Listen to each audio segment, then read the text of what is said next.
C'est tout le temps compliqué de trouver une embarcation. C'est jamais vraiment facile. Mon mère est stressée au bout. Je crains pour la personne qui est à côté d'elle à chacune de mes courses. C'est comme une petite pression aussi parce que tu te dis, t'es la première personne qui montre que novice, ça a un impact. T'as-tu déjà vu une régate qui fait un flip dans l'autre sens? Non. Ça ressemblait à ça.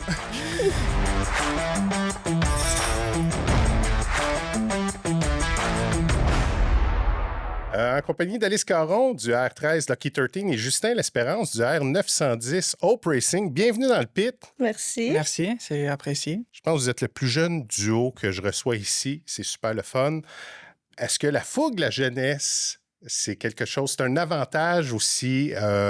L'expérience, c'est quelque chose qu'on oublie, qui est de prendre en considération. Comment vous vous sentez, vous autres, dans ce sport-là? Ben, se sentir, moi, je me sens bien parce que ça me permet comme de me défouler un peu de toute, mettons, ma colère que j'ai pris durant la semaine, les petits ennuis qui est arrivé. Je trouve que quand j'embarque sur l'eau, je me défais de cette colère-là. Puis, qu'est-ce qui est le fun quand t'es jeune? Il y a beaucoup de monde qui viennent te voir. Ah ouais, comment tu t'es rendu là? Qu'est-ce que t'as fait pour te rendre là?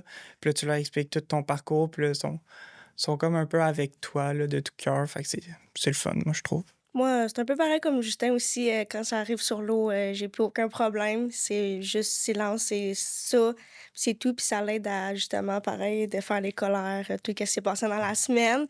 Puis oui, c'est ça aussi. Il y a beaucoup de jeunes qui viennent me voir aussi, puis qui viennent m'écrire. Ils sont comme « Ah, comment t'es rentré là-dedans? J'aimerais ça faire ça. » Puis c'est le fun de pouvoir jaser aussi avec les jeunes qui aimeraient ça faire ça.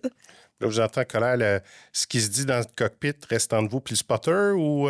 Ah, souvent, t'appuies pas dessus le piton. Puis... Oui, c'est ça. Des fois, tu le dis, mettons quelqu'un qui te coupe ou que tu penses qu'il t'a coupé, tu le dis, mais t'appuies pas dessus le piton pour que personne l'entende. Non, c'est ça, tu te le dis à toi-même. Puis, non, moi, il n'y a personne qui le sait sauf moi. On a reçu plusieurs questions du public, puis je vais en lire une. Elle arrive à point, là, c'est Luigi, tout le monde connaît Luigi, là, qui veut savoir, ça vient d'où votre passion des courses d'hydroplane? Moi, c'est... Honnêtement, je suis je suis les régates depuis que je suis petite, depuis que je suis dans une poussette. En fait, ce qui est passé, mon papy a donné cette passion-là à mon père, qui a été dans les modeleurs marins. Puis ensuite, mon père a donné cette passion-là à moi. Après, j'ai fait les modeleurs marins, puis ça a toujours resté. J'ai toujours voulu vouloir faire ça plus tard. Moi, c'est à peu près quasiment la même chose. Dans le fond, mes grands-parents sont ici à Valleyfield depuis 40 ans. Fait que là, ils suivent les régates depuis ça. Fait que j'avais même pas un an, puis j'étais aux régates de Valleyfield avec mes bouchons, ma petite coquille, puis je regardais ça. Je regardais ça, une façon de parler que je regardais ça. Puis là, à 4 ans, je me suis décidé, j'ai vu une régate Mettons, j'ai compris c'était quoi les régates à 4 ans, puis là, j'ai dit à mon père, non, un jour, je veux être là, je veux conduire ça. Fait que là, on a eu l'opportunité, puis on est rentré là-dedans. Qu'est-ce qui est fascinant quand on est jeune d'un hydroplane? Vous dites, j'ai 4 ans, les moteurs marins, c'est un modèle réduit, mais qu'est-ce qui vous accroche? C'est le bruit, la vitesse, la forme du bateau qui est quand même particulière? C'est quoi qui vous a captivé? Honnêtement, tout ce qui est bruit, puis aussi, c'est aussi ce qui est famille.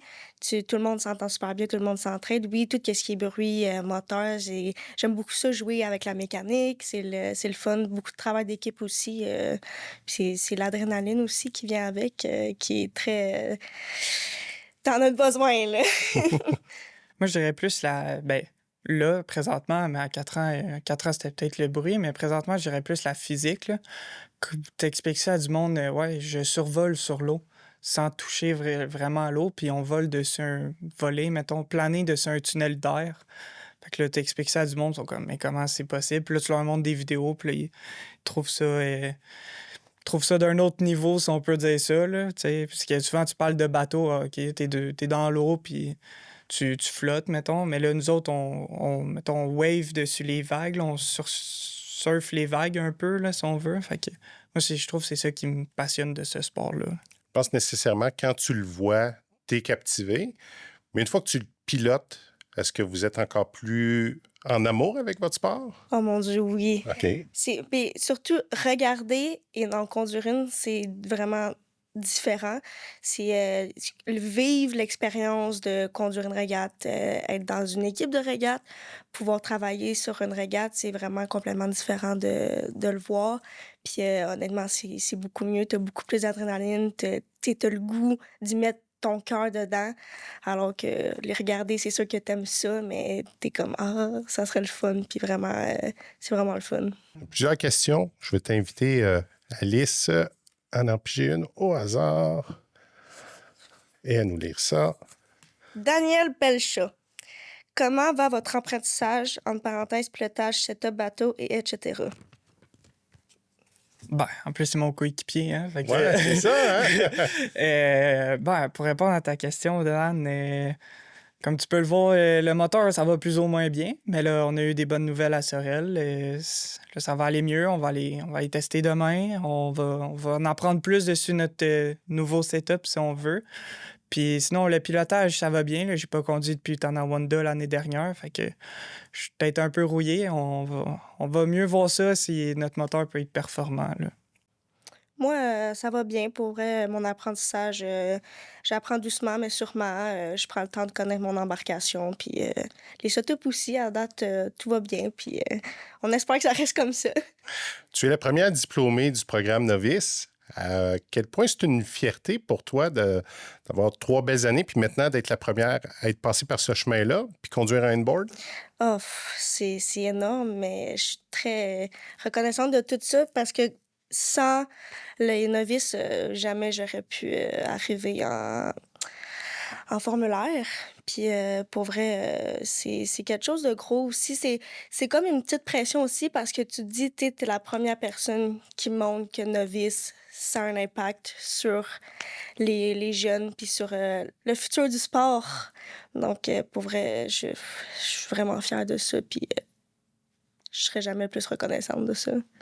J'ai compris votre passion pour le sport un peu plus tôt, mais Novice, c'est hors bord, c'est complètement différent de ce que les spectateurs sont habitués de voir. Comment est-ce que le projet est arrivé à toi? Comment ça t'a été proposé? Puis t'as-tu dit oui sans... Ben, je veux dire, les parents sont... On les voit pas à la caméra, mais il y avait une part de responsabilité, mais est-ce que t'as sauté dans l'aventure claquement de doigts? Ou... Mais en fait, ce qui est arrivé, c'est que Bob, il avait parlé avec Dominique Maisonneuve, et puis il cherchait d'autres pilotes, d'autres jeunes pilotes qui aimeraient ça faire ça. Puis Dominique il a dit, ben j'aurais peut-être une jeune fille qui aimerait ça faire ça dans les modeleurs marins avec Oli, elle aimerait peut-être faire ça.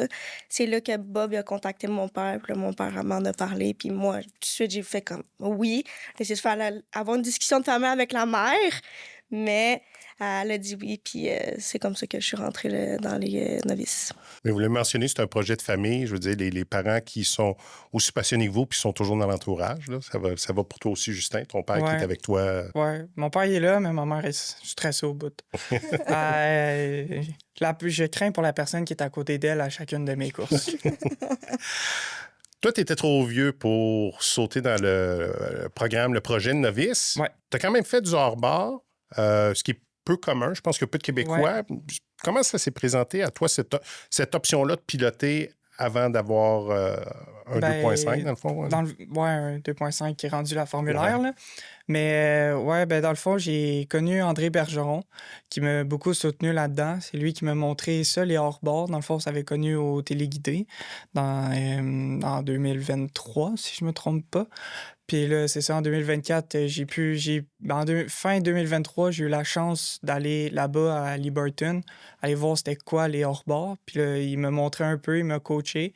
Puis là, j'ai fait, bon, ben let's go, on va faire le saut. Fait que je me suis acheté mon propre hors-bord en 2024. Puis là, j'ai rentré dans qui est la série Torque, dans le fond. Puis après ça, j'ai fait mon année là-dedans. J'ai fait beaucoup d'apprentissage. T'as pas de spotter, t'es tout seul sur l'eau, t'as pas de corridor. Puis là-bas, ben c'est tous des plus vieux. Ils ont entre, mettons, 16 et 40 ans. La plupart ont entre 30 et 40 parce que c'est comme un peu des amis qui se regroupent à une place pour faire des courses. Ça ressemble un peu à ça. Fait que là, tu sais, ça se pousse, ça se bouscule un peu, ça joue du coude d'un virage. Puis pour vrai, c'est une belle apprentissage, là, aller là-dedans. Si on parle de différence de bateau, toi, chez les novices, c'était un moteur de 15 forces, plus ou moins 60 km/h sur un parcours d'un tiers de mille. Ouais. Toi, Justin, ça ressemblait à quoi tes hors-bord? Nous autres, c'est des Yamato 80. Ben, ce que je conduisais, dans le fond, la classe B Stock Hydro, dans le fond. C'est des Yamato 80. Dans le fond, c'est des 30 forces initiales, mais nous autres, on avait une plaque restrictive de 20, puisqu'il nous limitait à 20 forces à cause de ma pesanteur. Fait que j'ai pris une vitesse kilomètre-heure à un moment donné de 105 à peu près, là. Quand même, sur une planche de bois, en tout cas, t'es à ça de l'eau. Oui. Là. Ouais. Oui, oui. Justin, à ton tour, je vais te laisser piger celle-là ici. Mathis Gabriel Chiasson. Comment trouvez-vous la transition de course sur vos genoux avec la pédale à gaz à bras vs assis couché avec une pédale à pied? Parce que c'est complètement un pilotage différent. Ah oui, complètement. C'est plus comme un auto, mais pas de break. J'aime mieux vraiment les inboard parce que c'est pas que j'aime pas les hors-bord, mais c'est parce que les inboard, on dirait, ça fait plus hydroplane, plus quelque chose que je connais de base, tandis que les hors-bord, j'ai juste connu ça il y a 3 ans. Puis mes genoux me remercient beaucoup. Depuis que j'ai changé, mes genoux, ils disent merci de plus être à genoux. Mais ton dos te dit quoi, là? Mon dos, pour le moment, il me dit rien. Pour le moment, il est correct, mais on va voir plus tard. Puis toi, Justin, c'est au niveau de la... Parce que c'est ça, t'as le gaz sur une poignée, Ouais, une main sur le volant, ouais. puis une kill switch s'il arrive quelque chose qui Ouais, éteint le moteur. c'est ça. C'est vrai ça. Puis là, on passe à 2 mains sur le volant, une pédale. Puis tes cockpits fermés à grandeur. Fait que ta vision a diminué, là, tu vois à peu près ça comme ça. Quand même. Fait que... Puis là, avant, tu pouvais tourner ta tête, te regarder partout, regarder en arrière de toi. Puis là, tu pouvais même bouger, t'asseoir, te descendre, t'avancer, te reculer. Puis là, à cette heure, ben, t'es attaché là, tu bouges pas d'un poil, puis c'est tes mains, puis tes 2 mains. Si t'as 2 pédales, c'est parce que, mettons, ton wing en avant qui est ta pédale, sinon c'est une switch. Fait que ça change beaucoup, mais je trouve que ça reste le même sport, puis ça reste un peu le même pilotage, mettons. C'est juste que là, au lieu de faire un transfert de poids pour descendre, remonter ton embarcation, ben là, tu vas utiliser le wing en avant, faire rentrer plus d'air, moins d'air. Mais c'est-tu dur à gager, à comprendre la wing, ou si ça se fait bien? Oui, c'est dur parce que faut que tu connaisses ton embarcation, il faut que tu l'emmènes au point de la limite, si on veut, pour pouvoir comprendre, ah, OK, là, j'ai besoin de wing. Ah, là, j'en ai peut-être moins de besoin. Ah, là, j'en ai trop donné. Tu sais, c'est des essais-erreurs beaucoup, là. Puis avec le temps, ben, vient l'apprentissage, comme qu'on dit. Je reviens sur votre âge de jeunesse. Je t'ai vu, tu as discuté avec les pilotes novices, ton ancienne gang. C'est important pour toi d'aller les voir, d'être un peu leur mentor, de les encourager? Oui, parce que c'était comme ma famille avant. J'ai été 3 ans avec eux, puis c'est notre relève. C'est important de les encourager, de leur montrer que c'est possible, de croire en leurs rêves. Puis pour vrai, ça me touche tellement de les voir, surtout avec qu'est-ce qu'ils accomplissent à leur jeune âge.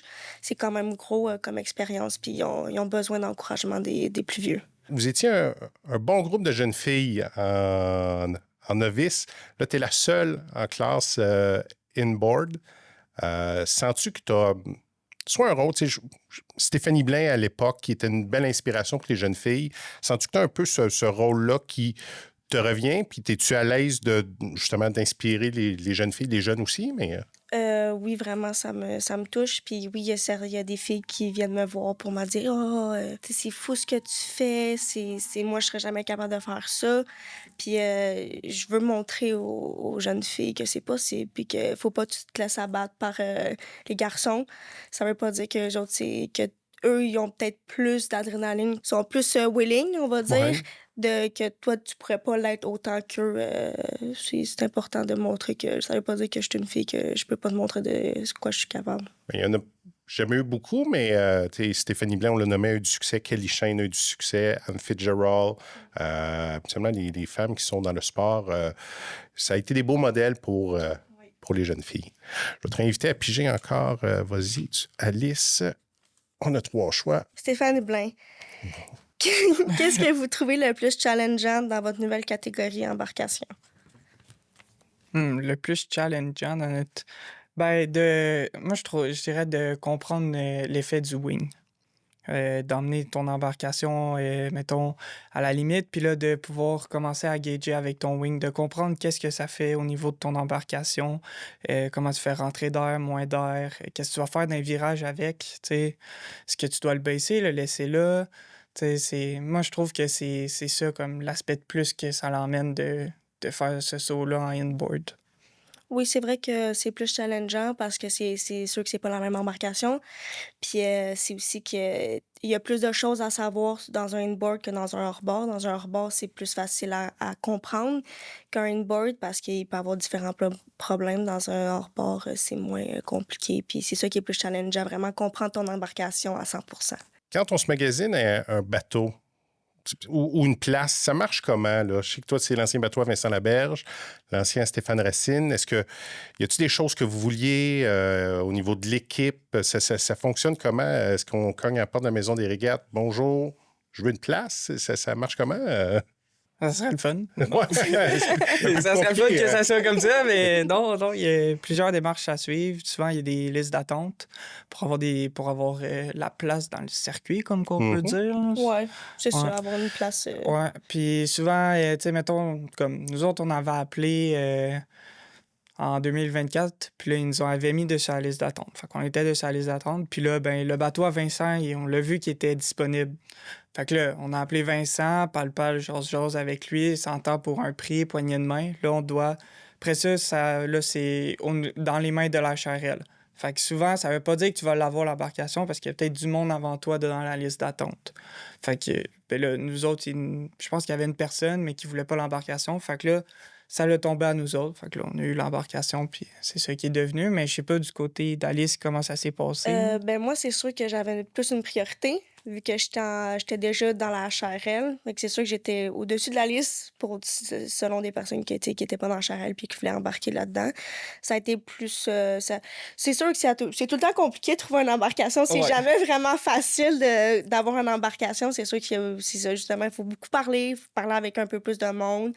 Puis là, c'est sûr qu'après, il faut que tu vois avec la HRL, justement, si tu as le droit de la prendre. Puis ben nous autres... on est arrivé sur un coup de tête. Quand on a été visiter les bateaux, celui de la Racine était là. Puis, c'est sûr, ma mère, gros cockpit, on le prend.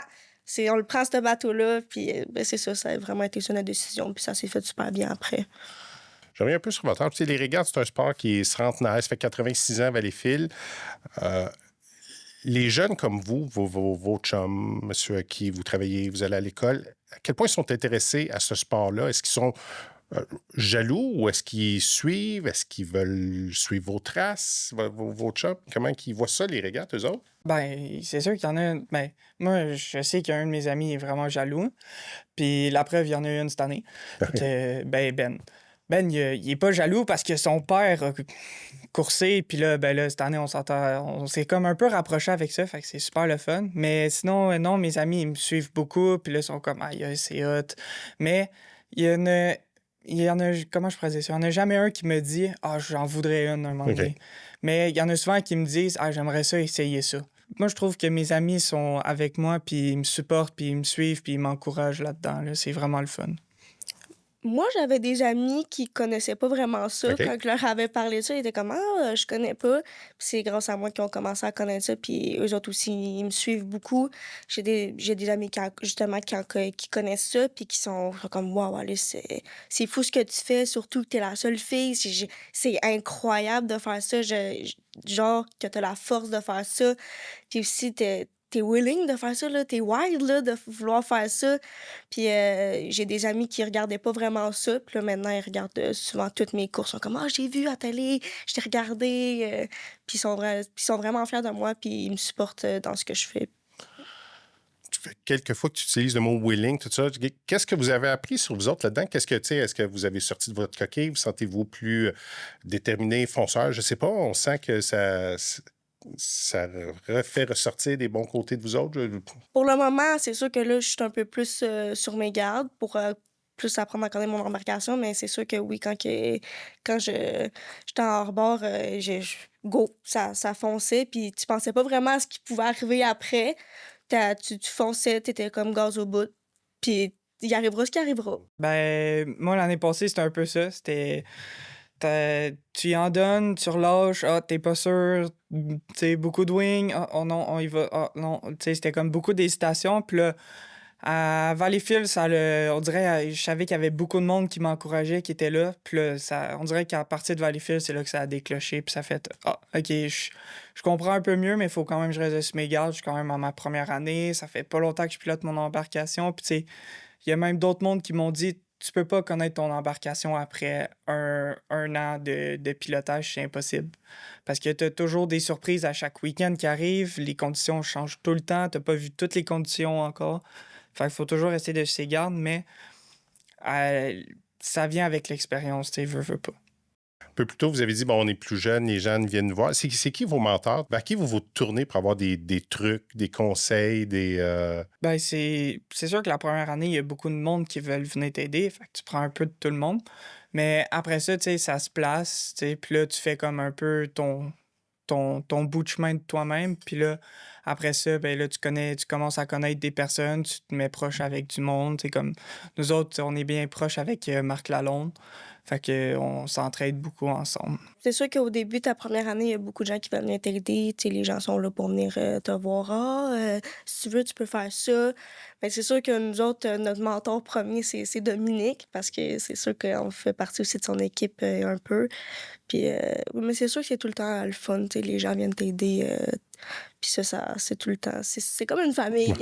Ouais, c'est ça qui est beau de ce sport-là. Tu sais, tout le monde veut venir t'aider, c'est de l'entraide. Tu sais, pour moi, j'aime mieux battre quelqu'un ou me faire battre sur l'eau que le battre sur le trailer. Ouais. Parce que battre sur le trailer, c'est pas le fun. Là. On est aussi en même temps là pour donner un spectacle aux autres. Là. Ils ont payé des billets, fait que on veut leur livrer une belle performance. Là, on est 12 cette année, fait qu'à 6 bateaux, à 8 en finale. Mm-hmm. Fait que, le but, c'est d'entraider pour que tout le monde puisse aller à l'eau. Ouais. Tu parles d'entraide, de famille, tout ça. Des fois, avant les courses, il y a toutes sortes d'anecdotes. J'aimerais que tu nous racontes ce qui s'est passé. Tu te rendais à ta première course inboard à Cambridge l'an passé. Oui. Je pense que c'est toute une aventure. En tout cas, moi, je l'ai suivi sur Facebook, puis j'étais triste pour toi. Je vais commencer ça comme ça, mais j'aimerais que tu nous racontes cette anecdote-là. Ouais, ben on dormait dans le Connecticut chez notre ami Jim Benson qui conduisait le 21st Shot. Ouais. Ouais, c'est ça. Ouais, c'est ça, droit de ça. Puis là, après ça, on s'est rendu là-bas. Puis en arrivant là-bas, on avait un bearing de roue qui nous avait lâché. Fait que la classique en montant quelque part quand tu fais de la route. Fait que là, je change le bearing. Le lendemain matin, le vendredi, il y avait un marchand de pièces.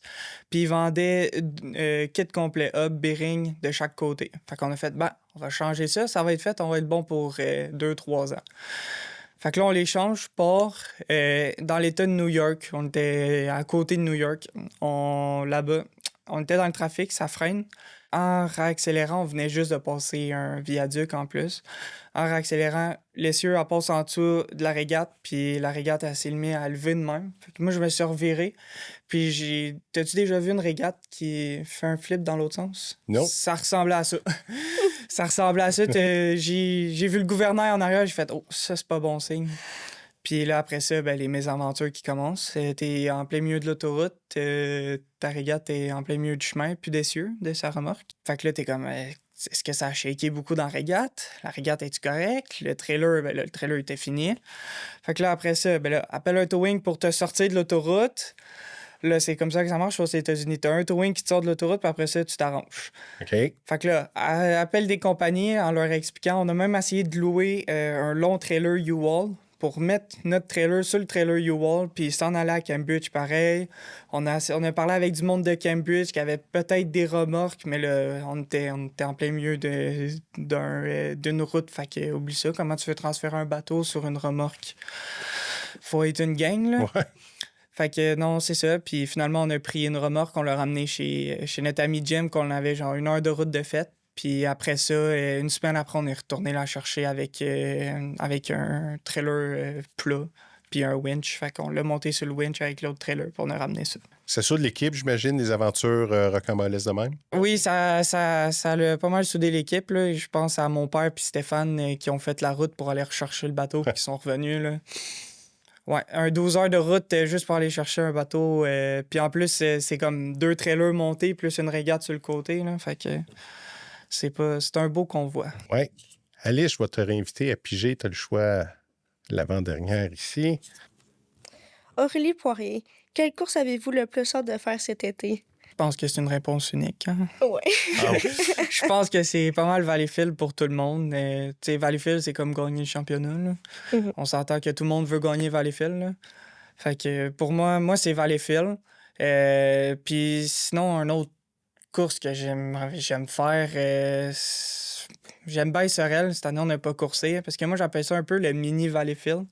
Ça me fait penser, tu sais, l'organisateur, c'est Jean-Pierre Groux. Jean-Pierre Groux qui met beaucoup de temps avec ses équipes. C'est vraiment le fun ce qu'il essaie d'apporter. Puis Dame Nature qui collabore jamais, là.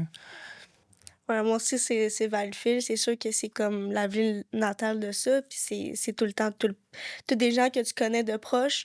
Plein de gens qui viennent. Là, c'est sûr qu'il y a plein de gens qui viennent t'encourager vu que c'est proche de chez vous. Puis c'est tous des gens qui connaissent ça, qui sont là pour voir ça. Puis c'est sûr que tous les encouragements, tous les gens qui viennent voir ça, c'est très impressionnant de pouvoir courser là. Puis de voir tous les gens qui viennent voir juste une course de ça. C'est impressionnant, mais toi, Alice, tu as 2 podiums au Régates de Valleyfield à vie, en novice. Félicitations. Merci.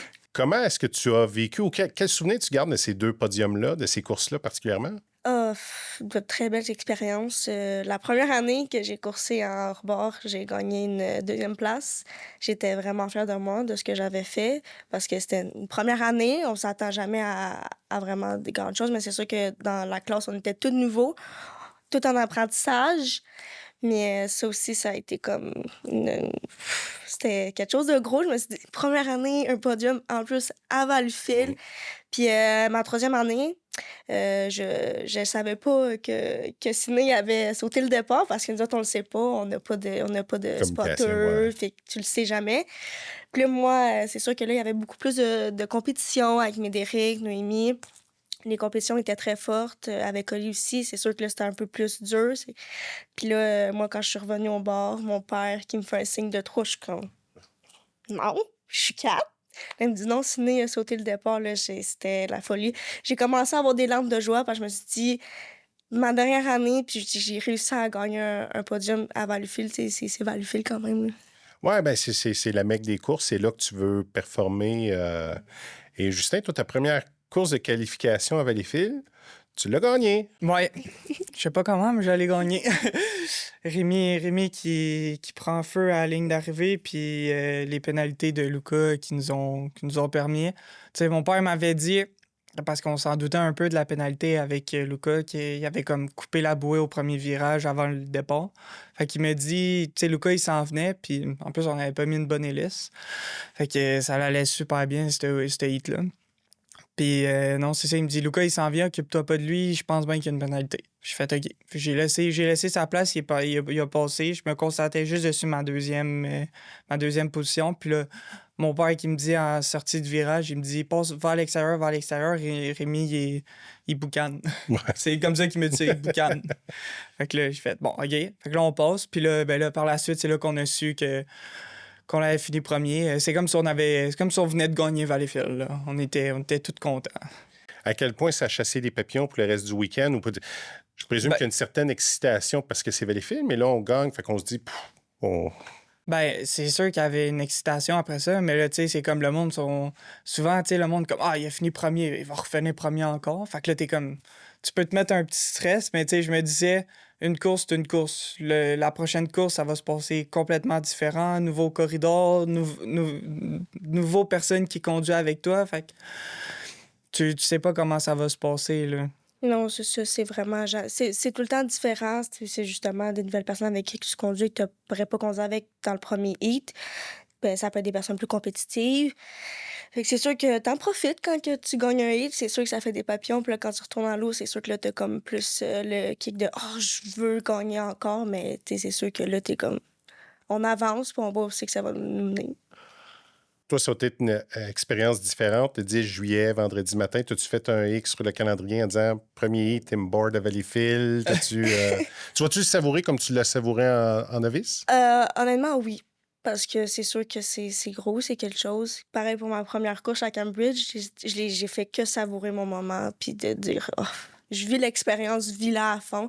C'est sûr que là, Valleyfield, c'est sûr que ça va être un peu plus d'émotion, sûrement aussi, de pouvoir vivre ça. C'est sûr que c'est quelque chose. C'est quelque chose. Justin, il en reste une, je vais te la Ouais. laisser. Je suis pas obligé de la picher, celle-là. Non, c'est ça, t'as pas le choix. Ouais. Caleb Mekena, est-ce que vous avez un peu peur des risques dans ce sport?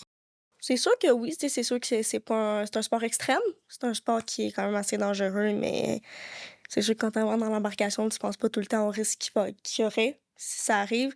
C'est plus après ou avant que tu sais, tu te rends compte des risques, mais c'est sûr qu'en s'embarquant là-dedans, tu le sais qu'il y a des risques à ce sport. Puis il faut que tu vives avec. Si t'aimes ce sport-là, tu vas tout faire, même s'il y a des risques qui viennent avec assez dangereux. Tu sais, c'est sûr, avant de m'embarquer là-dedans, j'y avais pensé un peu, mais quand t'es dedans, puis moi, ce qui m'aide pas, c'est ma mère puis ma blonde qui me disent tout le temps, avant d'embarquer, ils me disent « Fais attention ».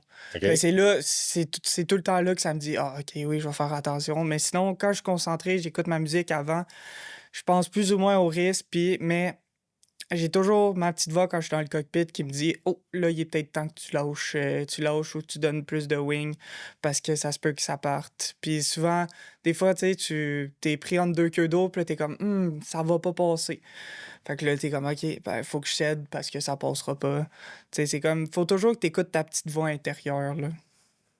Tu es étudiant en mécanique marine. Mhm. À quel point est-ce que ça va t'aider dans ton pilotage ou dans ta préparation de bateau? C'est sûr qu'il y a des aspects qui viennent se regrouper, mais c'est différent. Tu sais. J'ai étudié des coques à 2 points d'appui, puis nous autres, on a 3 points d'appui.